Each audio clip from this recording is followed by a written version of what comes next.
paz do Senhor, queridos irmãos, prezados amigos, estamos começando mais uma edição do Culto Racional. Esse é um programa que temos a alegria, de ter nesta rede, na TV Monte Sião.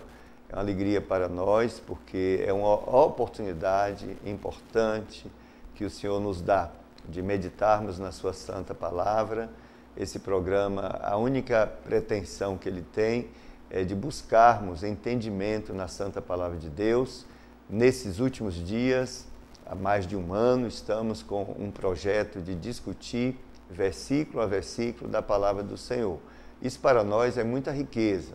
A palavra de Deus é algo que apresenta uma profundidade, de aplicações. A palavra de Deus é rica, dentro dos significados que foram postos aqui pelo Santo Espírito de Deus, usando homens cheios do Espírito Santo para escreverem a mensagem, a verdade que Deus quis revelar aos homens. Estamos super felizes.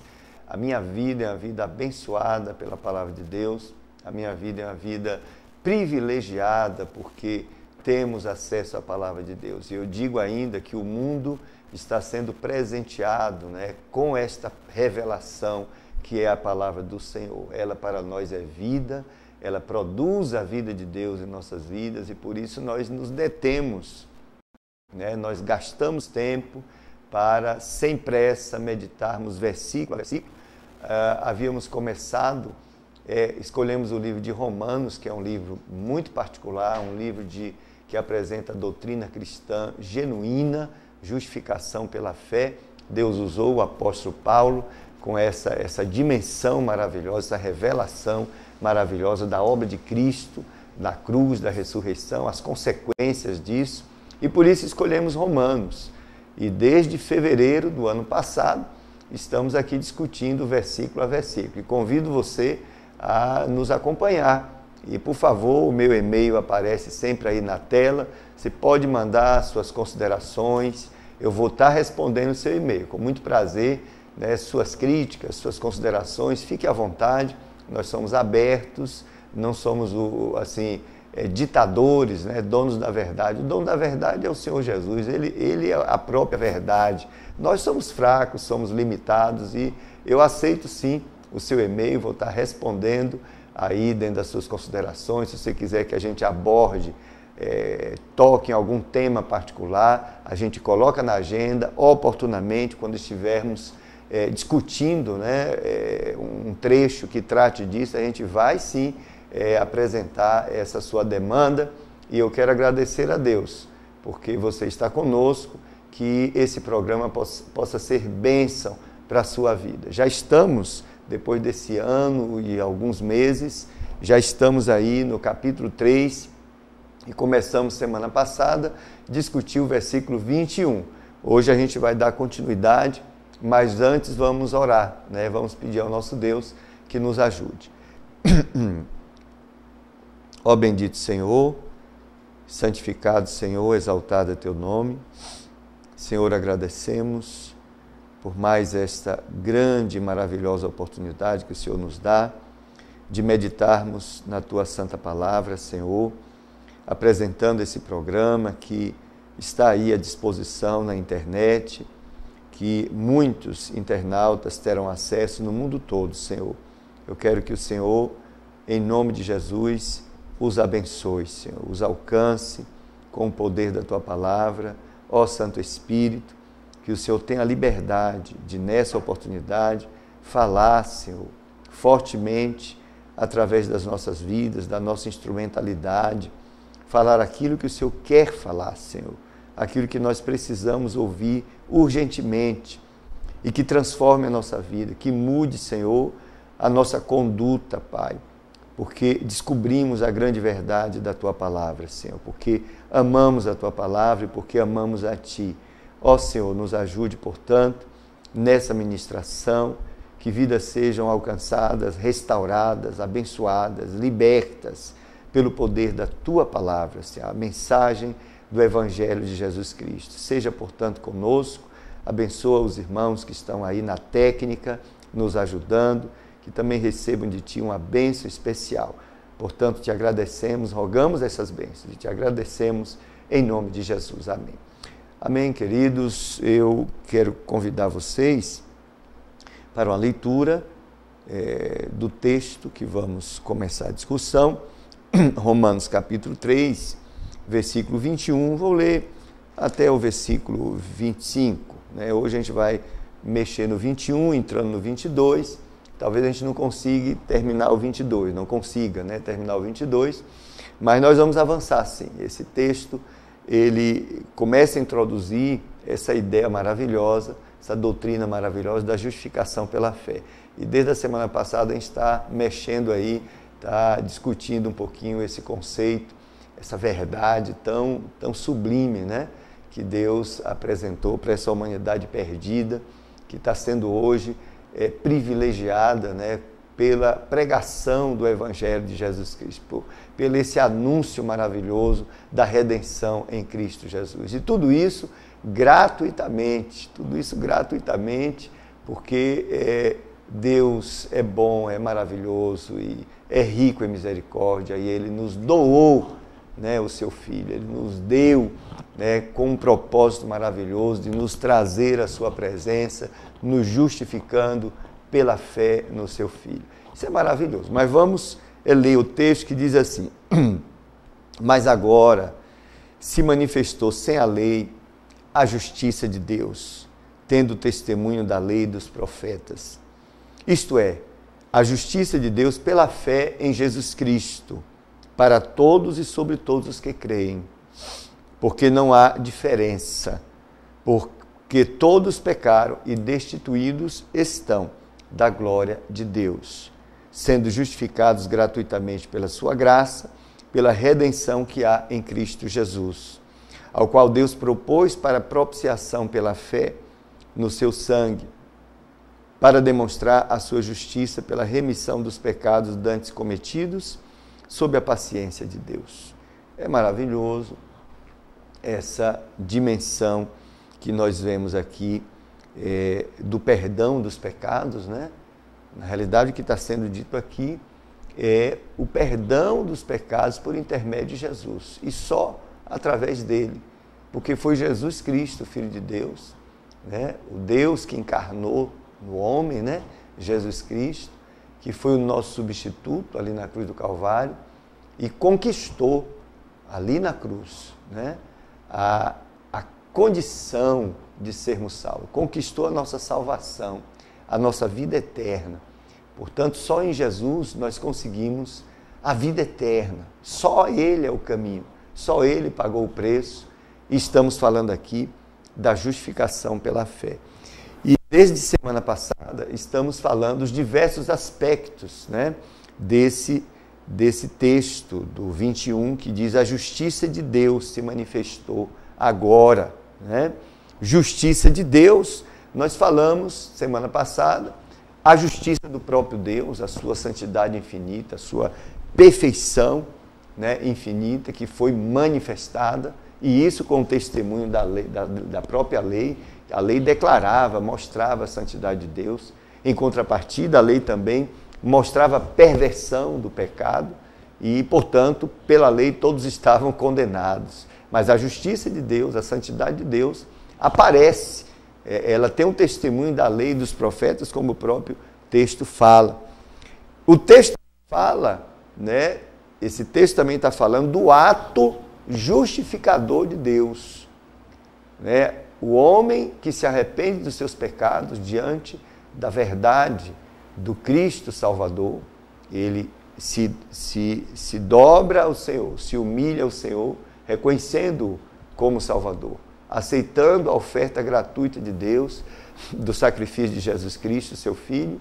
Esse homem agora, arrependido, diante do Senhor Jesus, o que é que Deus faz? Ocorre um ato da justificação desse homem, é um ato justificador de Deus. Deus justifica ele, perdoa os seus pecados e torna ele justificado.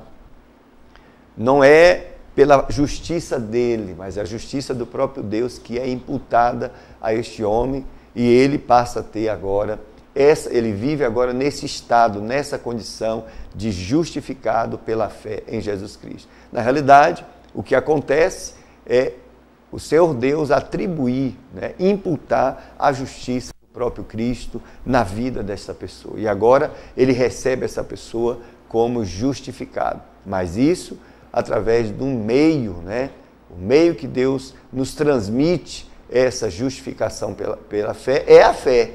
É por isso que a justificação pela fé em Cristo Jesus. A fé não é o motivo da justificação, não é a causa da justificação. É apenas o meio através do qual o ser humano chega a essa condição de justificado, a esse estado, né, justificado diante de Deus. Na realidade, a justificação é obra de Deus, é coisa que Deus faz, ela nasce, né, no coração, no beneplácito, na mente eterna de Deus, esse projeto maravilhoso da redenção, né, que impõe a justificação de um pecador perdido.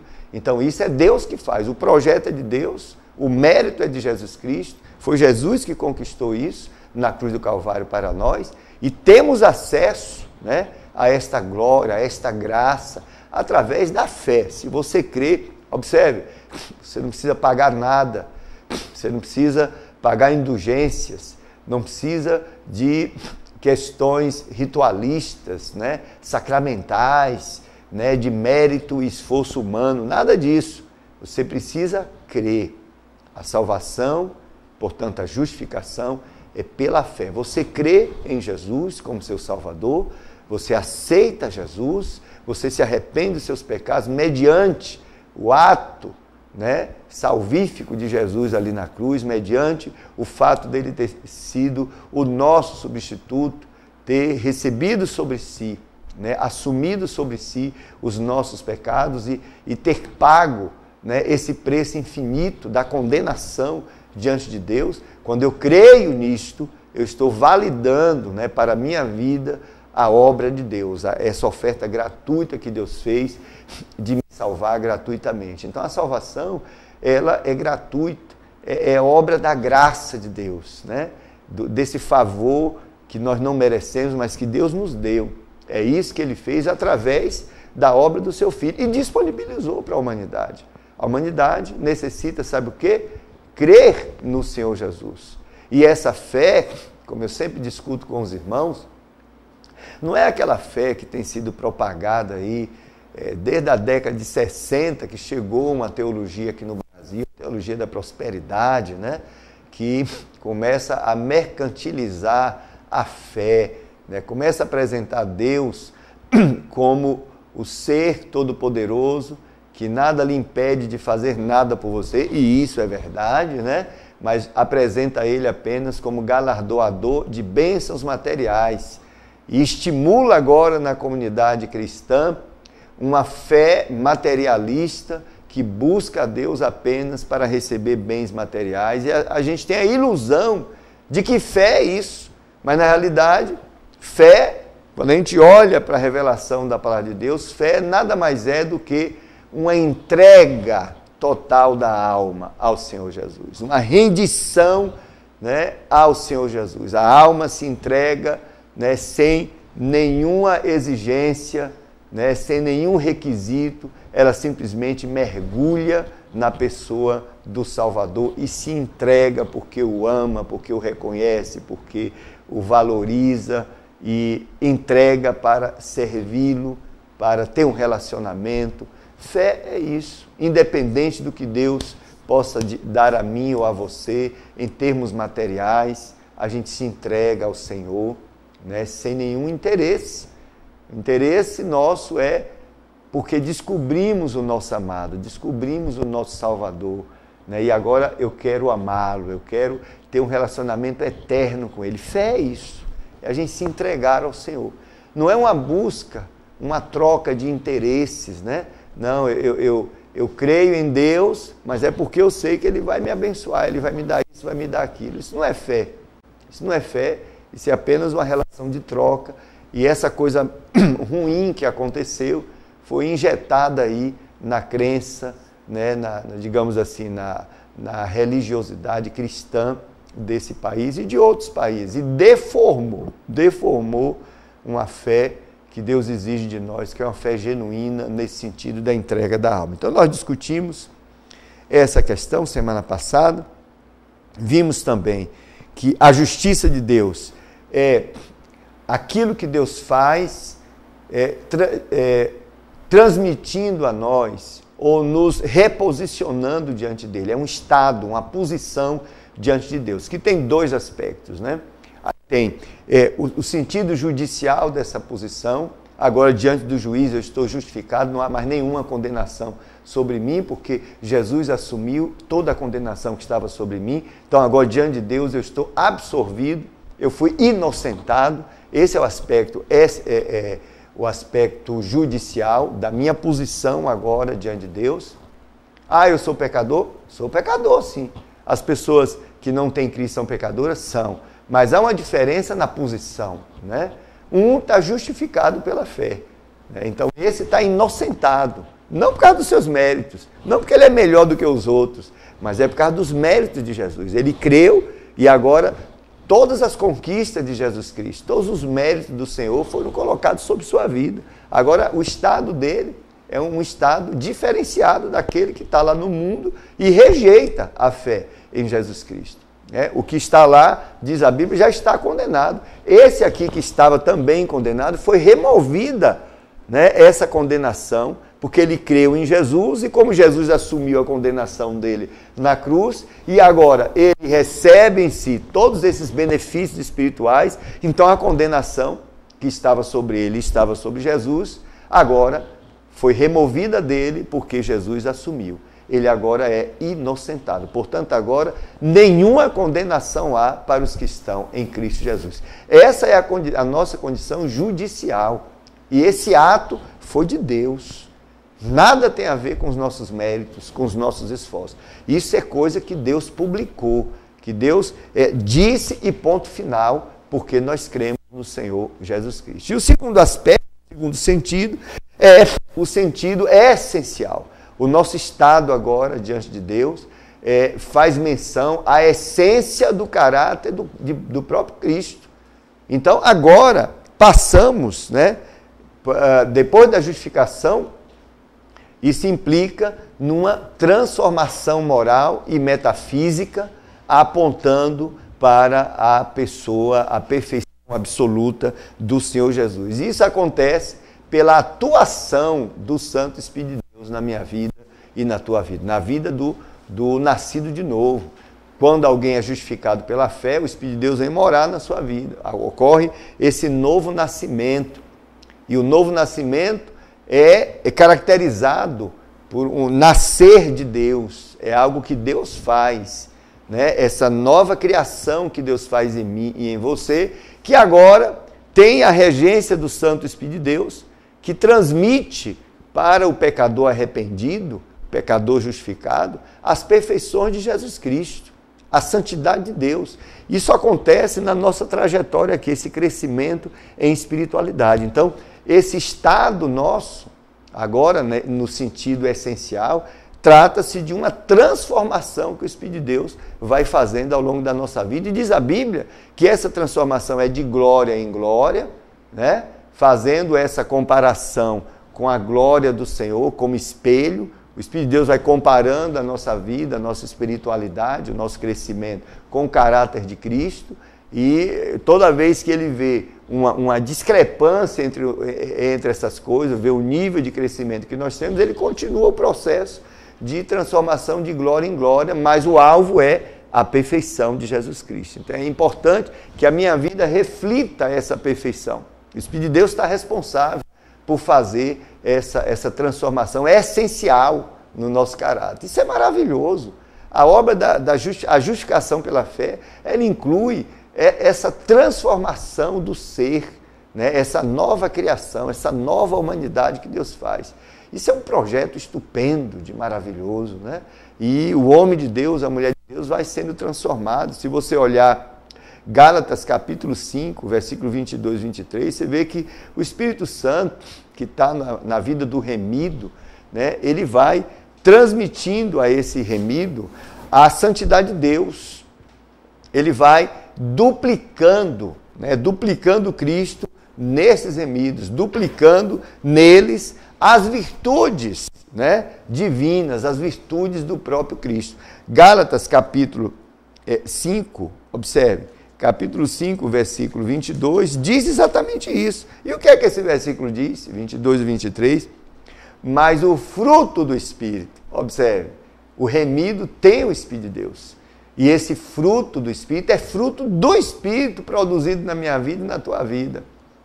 É a injeção na minha vida dos elementos do caráter de Cristo. O fruto do Espírito é amor, gozo, paz, longanimidade, benignidade, bondade, fé, mansidão. Tudo isso são atuações, né, do Espírito de Deus na minha vida, que produz essa transformação no meu caráter, e ele vai se aproximando do caráter de Cristo. Isso é maravilhoso.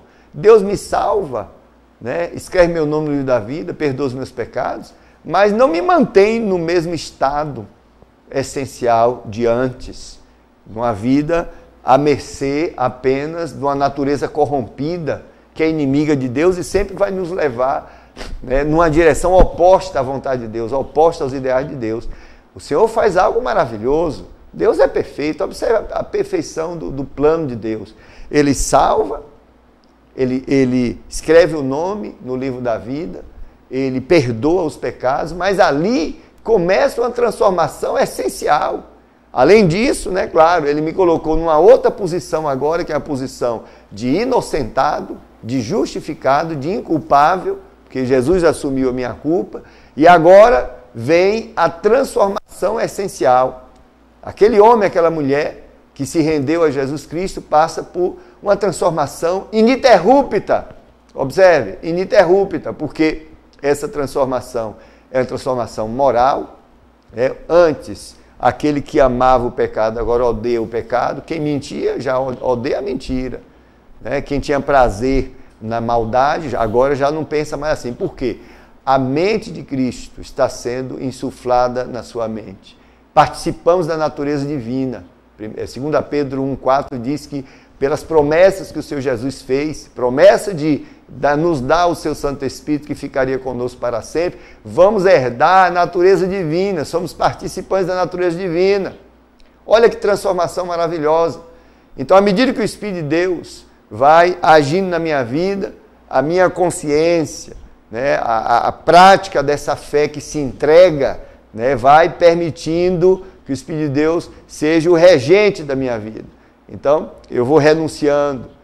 A graça, o poder da graça vai se manifestando na minha vida. Eu vou vencendo o pecado. A vida vai sendo santificada numa trajetória ali, a exemplo do que Cristo fez. Ele diz, eu me santifico por vós. Jesus deixou uma trajetória de santidade. O Espírito de Deus vai me levando nessa trajetória de santidade. Aí ocorre uma transformação moral e uma transformação metafísica, porque o objetivo final é que todos os filhos de Deus sejam parecidos com o primogênito, que é Jesus Cristo, que é segundo a imagem do seu Filho, para que ele seja primogênito daqueles que creem.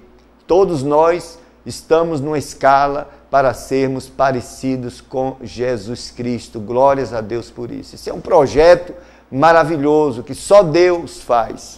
Só em Jesus conseguimos ter acesso a essa graça, a essa glória maravilhosa. Então, discutimos essa questão e quando a gente vê o versículo 23, contra essas coisas não há lei. A lei não tem poder, né? Não tem condição, porque se você está sendo dirigido pelo Espírito de Deus, você já cumpriu a lei. O Espírito de Deus é Deus. A santidade de Deus está injetada na sua vida, por isso que você é santo, porque o Espírito Santo está em você. Não há lei contra isso. E diz a Bíblia, os que são de Cristo crucificaram a carne com as suas paixões e concupiscência. É óbvio que o esforço humano aqui, ele não é isolado, né? A santidade, ela vem, né, pela a injeção dessa santidade, da perfeição de Jesus na minha vida. E é claro que eu faço o quê? Eu abro o coração, eu me submeto, eu me humilho, e o Espírito de Deus vai me dirigindo. Há uma participação humana na disposição do coração, mas não no mérito humano, como alguns acham, né? Como às vezes os armenianos pregam, né? Jesus salvou, mas ele deixa você lá solto, abandonado, e você agora vai lutar pela sua salvação. Isso é legalismo. O judaísmo pensava assim, né? Não são os nossos méritos, os nossos esforços. Eu vou falar isoladamente. Claro que eu participo, claro que eu milito a fé, claro que eu busco no Senhor, né, o poder, a graça, eu estudo a palavra de Deus, eu medito, eu consagro, eu jejuo, eu crucifico a carne, como diz a Bíblia, mas não é por isso que eu vou ser salvo, eu já estou salvo, né? Não é por isso que eu vou ser santificado, eu estou sendo santificado por causa dessa conjunção da minha vontade que se submete e a atuação do Santo Espírito de Deus, que vai injetando em minha vida a santidade de Deus. Isso é maravilhoso e é importante entender isto, tá? Então, a lei, ela exigia isso dos homens, essa perfeição, mas não dava a competência para os homens realizarem isso. Agora, ela não produzia, a lei não produzia essas virtudes de Cristo na vida do homem, mas agora a graça faz isso, agora a obra da redenção faz isso. A justificação, né, já está lá na lista dos benefícios, a justificação de Deus, a justiça de Deus, a justificação pela fé, traz isso para mim e para você. É uma transformação maravilhosa, né, realizada pelo Espírito Santo, cujo alvo é a perfeição absoluta de Jesus Cristo. A Bíblia diz também que o próprio Cristo é a justiça de Deus manifestada, né? Deus manifestou a sua justiça, justiça que não era conhecida dos homens, né? Os homens tinham noções diversas, de justiças diversas, cada um tinha o seu padrão, mas agora Deus em Cristo manifesta a sua justiça. A Bíblia diz, nesse sentido, que Cristo é a própria justiça de Deus manifestada. E que a igreja também vai ser, está sendo, a justiça de Deus manifestada na minha vida e na sua vida. Igreja é isso. Glórias a Deus. Igreja não é para viver nos jornais, né? Com escândalos. Igreja não é para viver nos jornais aí, na mídia, envergonhada por causa dos escândalos, os pecados que muitos entre nós têm cometido. Igreja era para ser, igreja do Senhor Jesus, era para ser reverenciada, entre aspas aí, porque a ideia aqui não é que a igreja seja idolatrada, não é isso, mas que se respeitasse, porque vê ali a justiça de Deus manifestada. O mundo deveria temer diante da igreja do Senhor. O político no início, digamos, de uma campanha, não deveria procurar a igreja evangélica, agora estou falando de instituição, não da igreja do corpo de Cristo, não deveria procurar os pastores, os bispos, etc., para corrompê-los, para dar benefícios a eles em troca de voto. Eles deveriam procurar o povo de Deus para se aconselhar com temor, por ver no meio do povo de Deus a justiça de Deus manifestada. Tá? Esse foi e sempre será o projeto de Deus para a sua igreja. A igreja é santa, né? A igreja é inculpável, a igreja é justificada pela fé. Não é perfeita no sentido humano, é claro, mas ela diante de Deus tem suas vestes limpas pelo sangue de Jesus, ela não se contamina, né? Ela não se vende. Lamentavelmente, estamos vivendo um momento de trevas. Apesar das igrejas estarem assim, cheias de pessoas, ministérios considerados ministérios bem-sucedidos, mas é muito mais por causa do dinheiro do que pelas almas que foram ganhas, né? E na realidade estamos, no meu entendimento, sem avaliação ruim minha, mas eu não posso ver de outra maneira, e você pode ter sua opinião diferente. Estamos vivendo momentos de trevas evangélicas, né? Porque estamos deixando está deixando de aparecer na nossa vida esse padrão que Deus escolheu para nós, que é o caráter de Cristo. Mas já há justificação para isso, a obra já foi feita, né? Estamos diante do mundo e diante de Deus, mas estamos como justificados. A prática da nossa fé precisa mostrar isso, precisa ser justiça de Deus manifestada no nosso dia a dia, na prática da nossa fé. E isso tem a ver com esse segundo sentido da justificação, que é essa transformação essencial. Por que tanto escândalo? Por que tanto pecado? Por que tanta identificação com os ideais do mundo e não com os ideais de Deus? Porque não estamos dando a liberdade para o Espírito de Deus nos transformar, né, à semelhança do caráter de Cristo. A verdade é pura, é esta aí, não é outra. Ficamos importantes, ficamos famosos, né? Temos evidência, temos representação no Congresso Nacional e o caráter de Cristo está aparecendo? Essa é a pergunta, queridos irmãos, pastores, líderes aí. Essa é a grande pergunta. Nós somos tudo isso.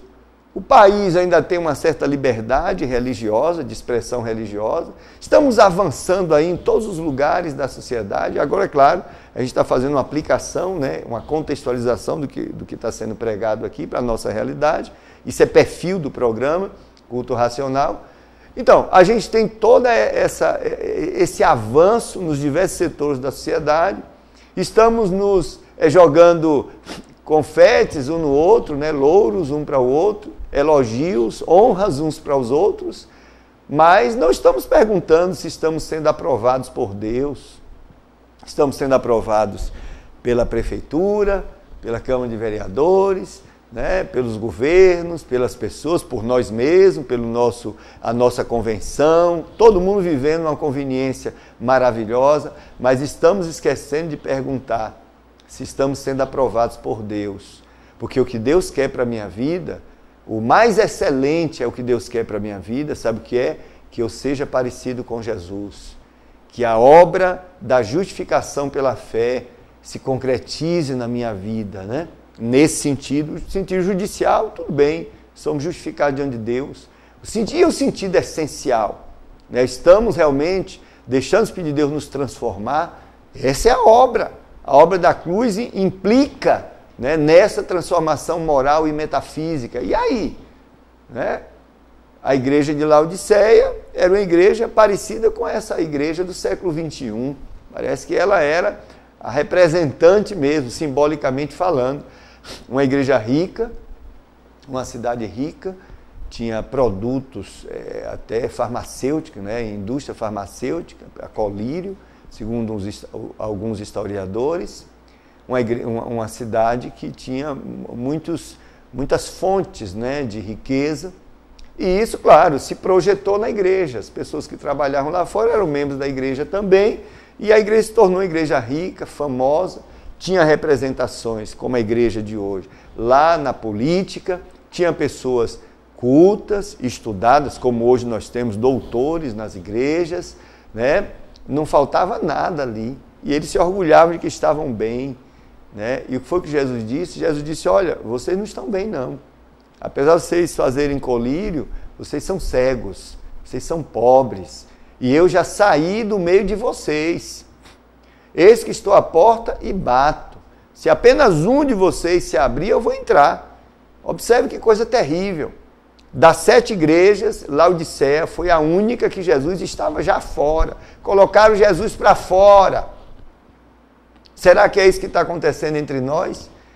Jesus já saiu há muito tempo e a gente não percebeu, porque o sistema religioso nos iludiu com os cultos, né? Cultos de promoção pessoal, cultos e ministérios vaidosos, etc. Isso nos cegou e a gente está feito marionete, repetindo todo domingo, toda terça, sei lá, o dia da igreja, do culto, repetindo aquele ritual, aquele cerimonialismo, etc. Tudo com ênfase, centralizado no homem, na sua vaidade, no seu poder, no dinheiro, na fama, sem perguntar se Jesus está ali e, além disso, se Ele está aprovando. Será que estamos vivendo o tempo de Laodiceia? Será que Jesus está de fora e dizendo assim, pessoal, eu estou aqui fora, vocês me botaram para fora. Eu não estou cabendo mais aí no seu culto, esse culto aí não é mais para mim, não. Nem aí no vosso templo, nem na vossa vida, que é o pior. Tudo bem que Jesus não esteja no templo, vamos até tolerar isso, né? Mas Jesus não está na vida, isso é terrível. Lamentavelmente, precisamos pensar desta forma, porque a realidade está mostrando exatamente isso. O nosso testemunho, lamentavelmente, não está, eu estou falando enquanto comunidade, né, nesse país, não está glorificando a Deus. É óbvio que, mesmo que a igreja trilhe o caminho da santidade, ela vai ser perseguida, sim, por um mundo que jaz no maligno. É óbvio que isso vai acontecer. A perseguição, o descaso, né, a ridicularização da igreja sempre vai existir, faz parte da nossa cruz, faz parte do fato de sermos testemunhas de Jesus aqui. Jesus ainda disse, olha, o mundo vai odiar vocês e vai até matar vocês. Mas uma coisa é a gente ser perseguido porque está na presença de Deus. Outra coisa é ser perseguido porque estamos em pecado. A Bíblia diz que é honroso para a igreja sofrer por causa de Cristo. Não sofrer porque é malandro, porque é ladrão, porque é salteador, porque é adúltero, porque todas essas coisas, esses escândalos que têm acontecido aí. Mas eu quero dizer que o projeto de Deus para a minha vida e para a sua vida é a justiça de Deus ser manifestada em nossas vidas. Mas vamos ler 1 Coríntios, capítulo 1, versículo 30, que fala Jesus sendo, aleluia, justiça de Deus. 1,30 diz assim, mas vós sois dele, em Jesus Cristo, o qual, aliás, deixa eu ler o 28, né? Deus escolheu as coisas vis desse mundo e as desprezíveis, e as que não são, para aniquilar as que são, para que nenhuma carne se glorie perante ele. Mas vós sois dele, em Jesus Cristo, o qual para nós foi feito por Deus sabedoria. Jesus é sabedoria de Deus para nós. E justiça, Jesus é justiça de Deus para nós. E santificação, e redenção, para que, como está escrito, aquele que se gloria, glorie-se no Senhor. Jesus, a justiça de Deus manifestada. 2 Coríntios, capítulo 5, versículo 21. Aquele que não conheceu o pecado, o fez pecado por nós, para que nele, em Jesus, fôssemos feitos justiça de Deus. Igreja, você é justiça de Deus manifestada aqui. Por quê? Porque Jesus é a justiça de Deus manifestada aqui. E igreja significa Cristo em vós. Então essa justiça de Deus manifestada vai aparecer na minha vida. E a igreja, que sou eu e você, vai ser considerada justiça de Deus. Isso é o que está revelado na santa palavra do Senhor. Por causa de Jesus, fomos feitos justiça de Deus, né? Em Cristo. Ou seja, Deus, na realidade, meu querido, minha querida, que me ouve, que me vê, Ele fez uma troca esquisita. E só Deus pode fazer isso por causa do seu amor. Geralmente, nas relações de troca que nós fazemos aqui no mundo, a gente troca valores equivalentes, né? Valores equivalentes. Você vende um carro, isso é uma relação de troca. Alguém lhe dá dinheiro, que segundo o mercado, o dinheiro, aquela porção de dinheiro que você recebeu, de moeda, que você vai adquirir outros bens a partir daquela quantidade, seria o dinheiro equivalente ao carro que você passou para aquela pessoa. Essas são as relações normais, humanas, mas foi o que Deus fez. Deus trocou os nossos pecados, que para Ele não vale de nada, que só ofende Ele profundamente a sua santidade. Ele trocou os nossos pecados pela sua justiça eterna. Glórias ao seu nome.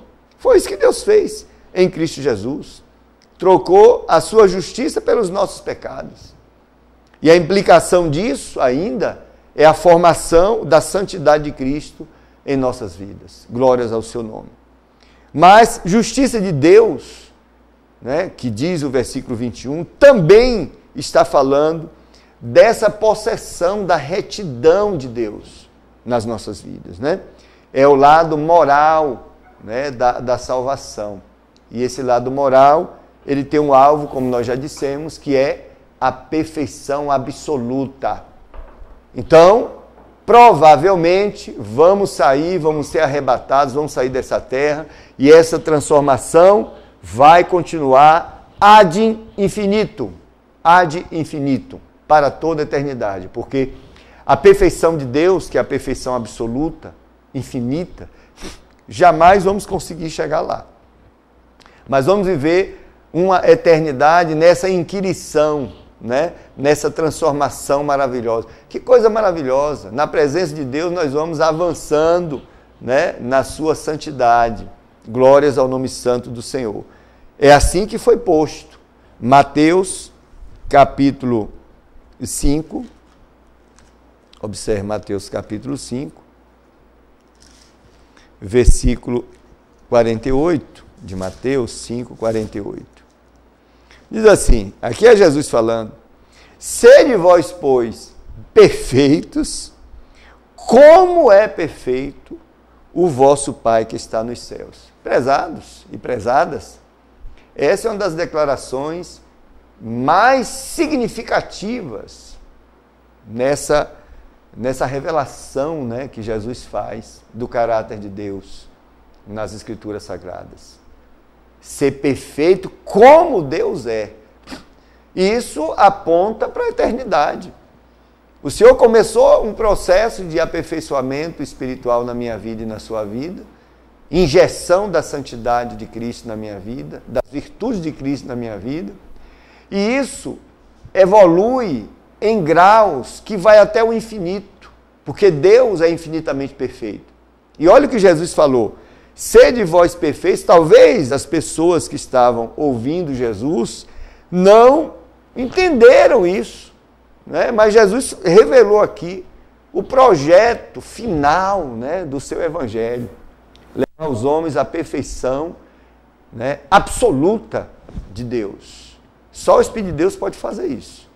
O Espírito de Deus está responsável, e diz a Bíblia que ele está em nós permanentemente e vai nos transformando de glória em glória. O Espírito de Deus vai fazendo isso na minha vida e na sua vida, ao longo aí da nossa vida, e depois do arrebatamento, ele continua na nossa vida. Ele continua essa transformação de glória em glória.